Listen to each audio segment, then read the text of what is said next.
Lion and mouse story. एक दिन lion ने सोया था। एक दिन वो माउस ने उसको डरा कर उठा दिया। उसके बीमार हो जाकर उठा।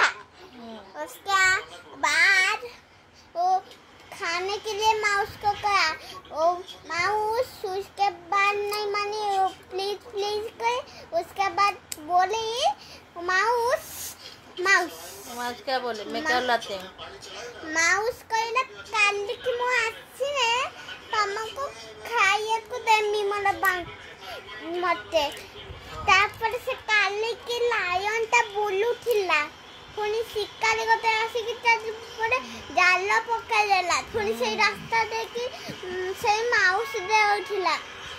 ତାପରେ ସେ ମାଉସ ଯେମିତି ହେଲ୍ପ ଶୁଭିଲା ତାକୁ ସିଏ ଦେଖିଲାରୁ ଲାୟନ ପଇଥିଲା ଜାଲ ଭିତରେ। ପୁଣି ସିଏ ଗଲା ଆଉ ସେ ଲାୟନ ସେଇ ଜାଲଟାକୁ ତା ଦାନ୍ତରେ କାଟିକି ଛିଣ୍ଡେଇ ଦେଲା। ସେଇଦିନଠୁ lion and mouse story finish. Lion and mouse କଣ ହେଲେ? ଫ୍ରେଣ୍ଡସ୍।